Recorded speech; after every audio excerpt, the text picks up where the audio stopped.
वन्दितु सर्वसिद्धे ध्रुवममलमणोवमं गदिं पत्ते वोच्छामि समय पाहुड मृणमो सुद केवली भणिदम। पंच परमेष्टि भगवान की जय। अभी तक अध्यवसानों की चर्चा हुई। अब जिन मुनिराजों के ये अध्यवसान नहीं होते उनके बारे में गाथा 287 देखते हैं। एदानिणत्ति जेसिम अध्यवसानानि एवमादीनि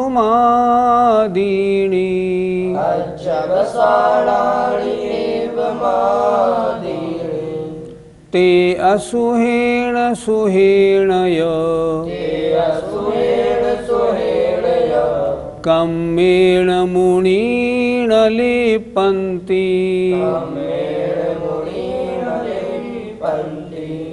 बोलिए। एदानिणत्ति जेसिम अध्यवसानानि एवमादीनि ते असुहेण सुहेणय कम्मेण मुनीण लिपन्ति। एदानिणत्ति जेसिम अध्यवसानानि एवमादीनि ते असुहेण सुहेणय कम्मेण मुनीण लिपन्ति। गाथा का अर्थ देखते हैं। एदानि ये सब णत्थ नहीं हैं जेसिम जिनके। ये सब क्या? तरह तरह के अध्यवसान, अर्थात मन से दुखी करता, वचन से दुखी करता, सुखी करता, कभी धर्म द्रव्य अधर्म द्रव्य का चिंतन आदि रूप जो पहली ज्ञानशालाओं में हमने पढ़ाया था, ऐसे वे सब अध्यवसान। फिर देखें, ये सब एदानी णत्थ नहीं हैं जेसिम जिनके। क्या? अध्यवसानानि अध्यवसान। एवं आदीनि इनको आदि लेकर, अर्थात तथा इसी प्रकार के अन्य भाव। क्या अर्थ लगा? जिनके ये सब माने जो पहली गाथाओं में कहे गए वो अध्यवसान, तथा इसी प्रकार के अन्य भाव जिनके नहीं हैं। जिन मुनिराज के ऐसे अध्यवसान परिणाम नहीं हैं, ते वे मुनिराज असुहेण अशुभ सुहेण शुभ, अर्थात अशुभ और शुभ कम्मेण कर्म से मुनि माने मुनिराज न लिप्पन्ति लिप्त नहीं होते। कर्मों से लिप्त होने का कारण है तरह तरह के परिणाम अध्यवसान होना। और जिन मुनि महाराजों के पहले बताए गए शुभ या अशुभ रूप अध्यवसान या परिणाम नहीं हैं, वे फिर शुभ और अशुभ कर्म से क्यों लिपेंगे? नहीं लिपेंगे। तो यहाँ आचार्य ने उसी आधार पर ये गाथा लिखी है। एक बार फिर देखें। एदान ये सब णत्थ माने नहीं हैं, जेसिम माने जिनके, अध्यवसान अध्यवसान। अर्थ कैसे लगाएंगे? जिनके ये सब अध्यवसान नहीं हैं, तथा एवं आदीनि तथा इसी प्रकार के अन्य भाव नहीं हैं। ते माने वे, असुहेण माने अशुभ, सुहेण माने शुभ, अशुभ और शुभ कम्मेण कर्म से, मुनि माने मुनि, न लिप्पन्ति लिप्त नहीं होते हैं। ये पूर्व में कहे गए अध्यवसान तथा इसी प्रकार के अन्य भी अध्यवसान जिनके नहीं हैं, वे मुनि अशुभ और शुभ कर्म में लिप्त नहीं होते हैं। पंडित जी, कौन से मुनिराज अशुभ कर्म में लिप्त नहीं होते? जिनके अशुभोपयोग नहीं है। आत्मा का उपयोग, शुभोपयोग और अशुभोपयोग बंध के कारण। अशुभोपयोग होगा तो अशुभ कर्म का बंध होगा, शुभोपयोग होगा तो शुभ कर्म का बंध होगा। तो अशुभ कर्म का बंध किन मुनिराजों के नहीं होगा? जो शुभोपयोग में होंगे। इस तरह क्योंकि वो निरंतर अच्छे परिणाम रखेंगे, निरंतर कल्याणकारी परिणाम रखेंगे, तब उनके अशुभोपयोग से होने वाला पाप कर्म का बंध क्यों होगा? नहीं होगा। पाप कर्मों से लिप्त नहीं होंगे। पंडित जी, शुभ कर्म से कौन से मुनिराज लिप्त नहीं होते?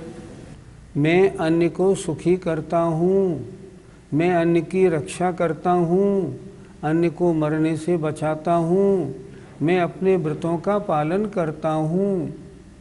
ऐसे जो परिणाम वाले मुनिराज होते हैं वे शुभ कर्मों से लिप्त होते हैं, अर्थात उनके कर्मों का बंध है, शुभ कर्मों का बंध है। अशुभ कर्मों का बंध किनके है? जो अशुभ कार्यों में लगे हैं।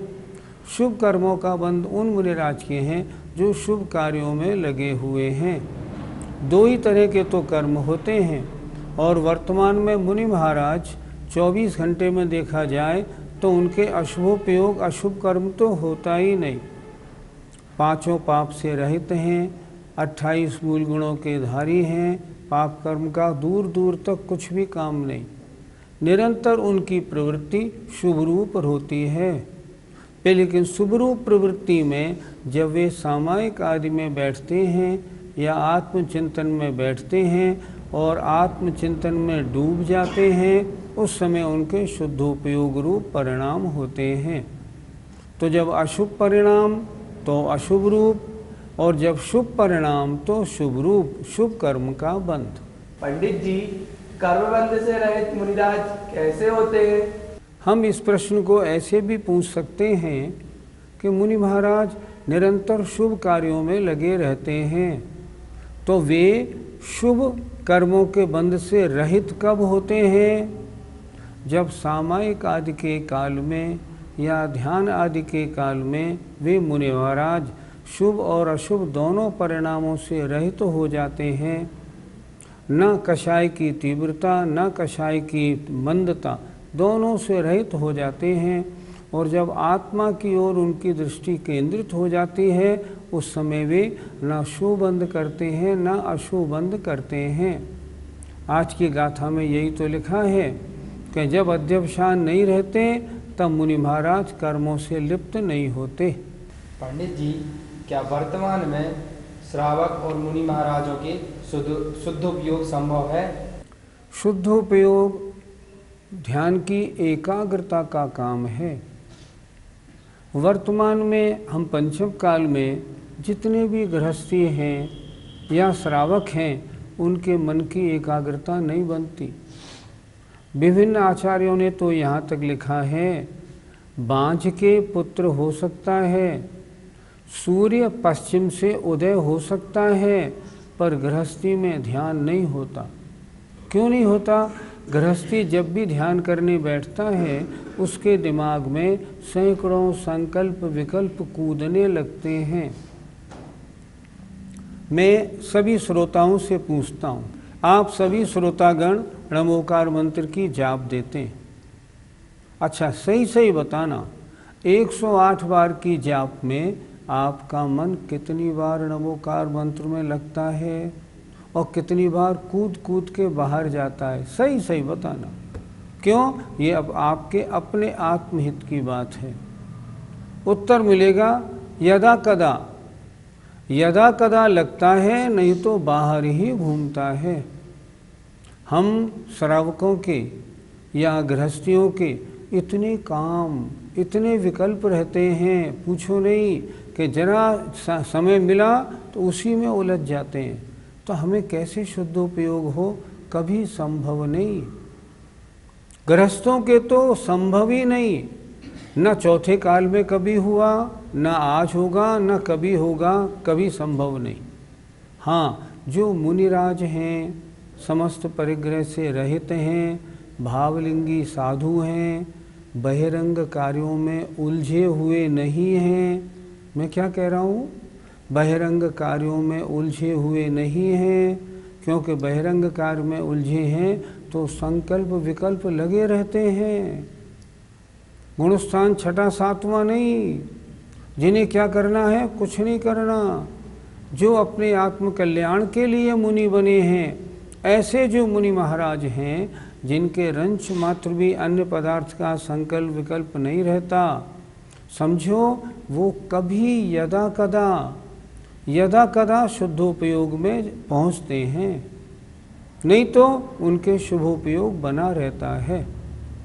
जब वे शुभ अशुभ कर्मों से दूर हो जाते हैं, जब यदा कदा कभी साल 2 साल में 1 आध सेकंड के लिए, उस समय उनके शुद्धोपयोग संभव है, नहीं तो निरंतर ऐसे मुनिराजों के शुभोपयोग रहता है।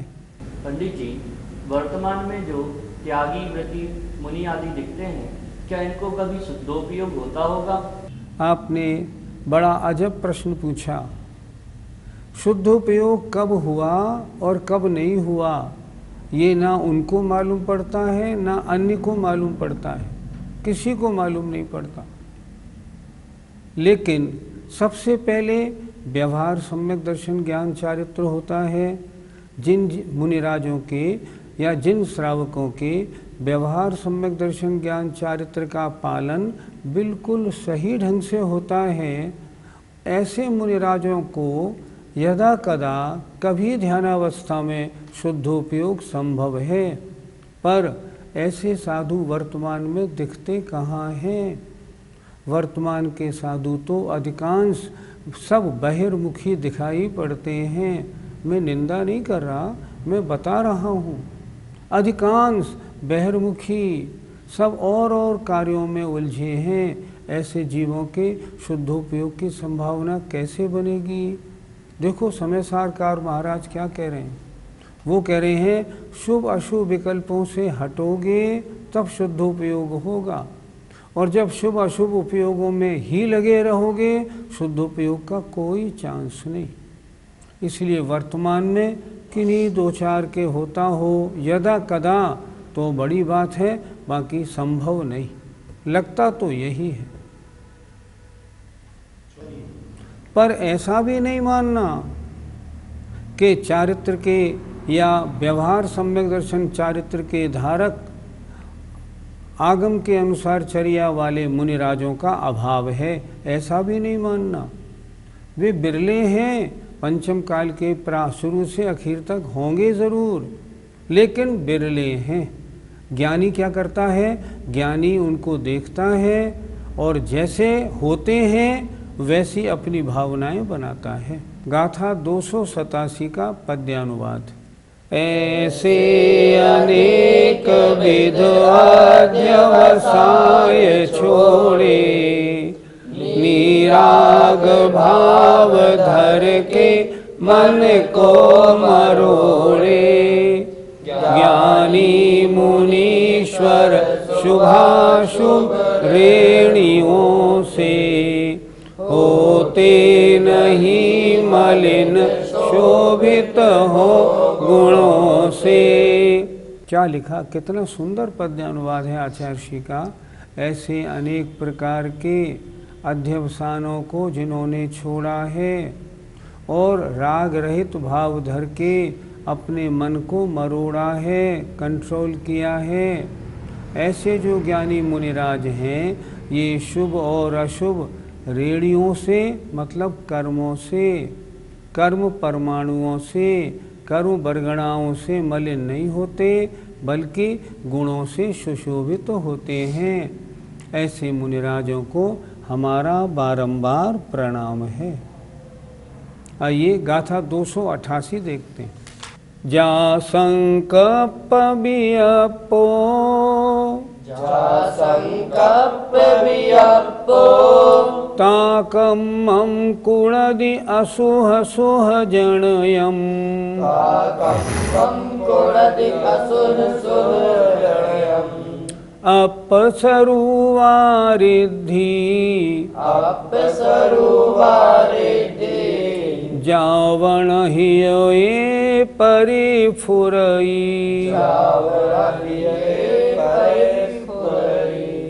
बोलिए, या संकल्प वियपो काकम्मं कुणदि असोह जनयम् अपसरुवारिद्धि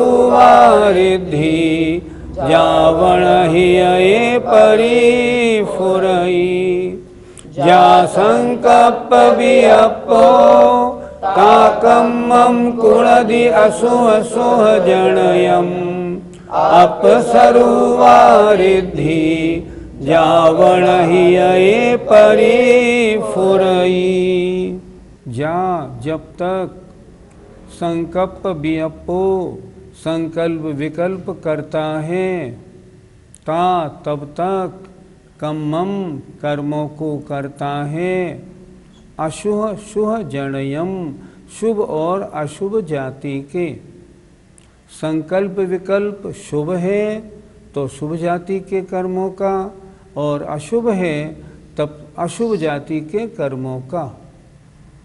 और अपसरुवा रिद्धि आत्मा के स्वरूप का रिद्धि माने प्रगटपना या ज्ञान जब तक नहीं हृदय में स्फुटित होता है, अर्थात जब तक संकल्प विकल्प है तब तक शुभ अशुभ कर्मों का करने वाला है, और जब तक शुभ अशुभ कर्मों का करने वाला है तब तक आत्मा का स्वरूप हृदय में स्फुटित नहीं होता। स्पष्ट एक ही काम तो हो सकता है, या तो आत्मा के स्वरूप का परिचय अनुभव आनंद ले लो, या शुभ अशुभ संकल्पों में भ्रमित हो, दिन भर अपना समय लगाओ। जब तक शुभ अशुभ जाति के संकल्प विकल्प रहेंगे कर्म का आश्रव बंद होगा, और जब आत्म स्वरूप में रमण होगा ना आश्रव होगा, ना बंध होगा, ना शुभ का ना अशुभ का। यही इस गाथा में लिखा है। अर्थ देखें, जब तक यह छद्मस्त जीव बाह्य वस्तुओं के संबंध में संकल्प विकल्प करता है तब तक उसके हृदय में आत्मा के स्वरूप के विषय का ज्ञान नहीं हो पाता। अतः तभी तक वे शुभ और अशुभ जाति के कर्म भी करता है। पंडित जी, संकल्प और विकल्प में क्या अंतर है? यह मेरा मकान है, मेरी पत्नी है, मेरे बच्चे हैं, मेरी गाड़ी है, संकल्प हैं। और मैं सुखी हूँ, मैं दुखी हूँ, ये विकल्प हैं।